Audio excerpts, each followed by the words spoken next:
Hey, good morning everybody. Happy October. In fact, Halloween is coming up on Wednesday of this week. And also we're expecting a huge, very unusual hybrid of a storm. It's going to be part nor'easter, part hurricane coming up the coast.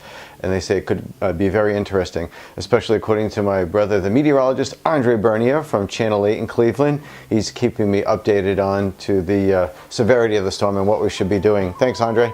But meanwhile, let's get some cooking done before we lose our power. Curry squash. Aren't these cool? They're like mini pumpkins. What we're going to do is something very different. I'm going to stuff them, not with cabbage or rice or ground beef, but I have a roast pork. We're going to cut that into cubes and we're going to stuff it with that, with a few other things. We'll line it with butter. We'll put some brown sugar. That combination is deadly right there. And also a few other spices. And I'll also top it with some lardons and some bacon. So let's get cooking. I love my carbon steel. Now that's a knife. Okay, what we're going to do is cut the top off of these curries over here. This is a very hard squash, so you want to be careful. Sometimes you can give it a little whack and then cut down like this. All right, what I did is I cut off the tops of these curry squashes and I'm seeding them. I'm just scooping them out with a little spoon like this. As you can see, you want to do a fairly wide opening so you can put the meat in there. And you also want to slice a little piece off the bottom so that it lays flat in the pan. So just scoop out the majority of the, well, all of the seeds and then a little bit of the flesh so that it's not too thick, the flesh, and the flavors of the pork and the other things like the butter and the brown sugar and the bacon or the lardon will influence the actual curry squash. So let's just finish seeding this up and then we're going to line it. All right, now it's time to line these little squashes with the butter and the brown sugar. Now, mind you, you could use other squashes if you can't find the curry. These are a little more difficult to find. You can use an acorn squash or any other little one that you'd like. So we're going to pour a little of the butter in first. It's melted butter. So what you can do is just put the melted butter in here and then you can swirl it around until it coats all the sides like this.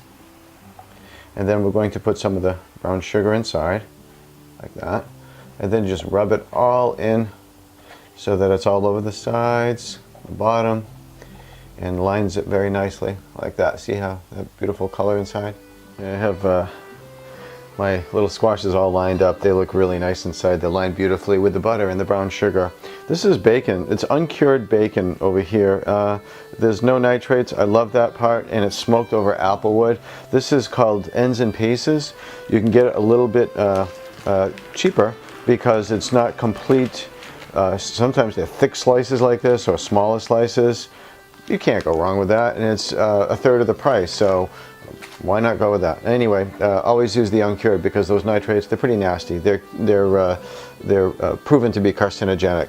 So I have my pork roast over here, which I want to cut into little chunks. And we're going to put that in our little squash.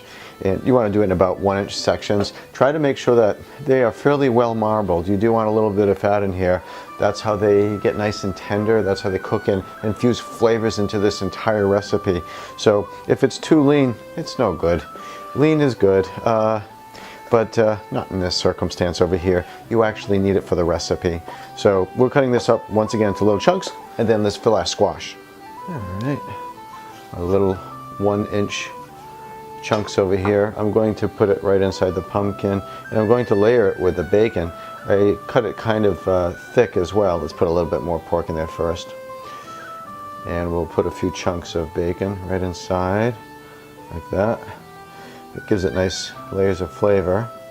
And we'll put some more pork right on top like that and stuff it in. Put a little pressure on it like that. And then a little bit more bacon. Let's cut a little more pork off this roast. This is a beautiful roast. It's marbled so well. You can cut a little of the extra fat if it's got too much or connective tissue over there. And don't forget, this pork is going to go down as it cooks. It'll go down in size, so you kind of want to overstuff it. Let's put one more little piece here. All right, right on top. And we'll push it in nicely. That rude motorcycle. Okay, now I'm going to cut some more of this bacon and put it right on top. Lay it right on top like that. Lardon. Pieces of lardon is actually unsmoked bacon. This is smoked, so I'll put one in each side of the dish here, and then whatever's left of the roast, I'm going to nestle that right in, and that's going to add some more great flavors. And I have some herbs from the garden, and this is some rosemary that I had drying out actually for about a week or so, and I'm just going to throw some of this on top. That's going to add a couple of things: aroma, flavor. It's coming up. Oh. You know, even dry, just as a week out, it really has some tremendous aroma. I highly recommend you get yourself a little herb garden. We're going to cover this up and put it in the oven at 350. A few more herbs here. Just taking it right off like that. And I'm even going to put the branch end on top over here. I'm just going to add a little bit more flavor. Oh, why don't we say we add a little bit of fresh cracked pepper. I can add that to everything, don't I? And I'm going to top this off with a little bit more of the brown sugar. I'll put that on the ham as well. And on top of these great little squashes over here, I can only add to the flavor. Okay, let's cover that up once again. Oh, that's a great pot, huh? Let's put that in at 350. Okay, I've got some gardening to do, so let's go spend a few hours in the garden and check on it. All right, it's ready. It's been 3 hours and it's going to be nice and slow cooked.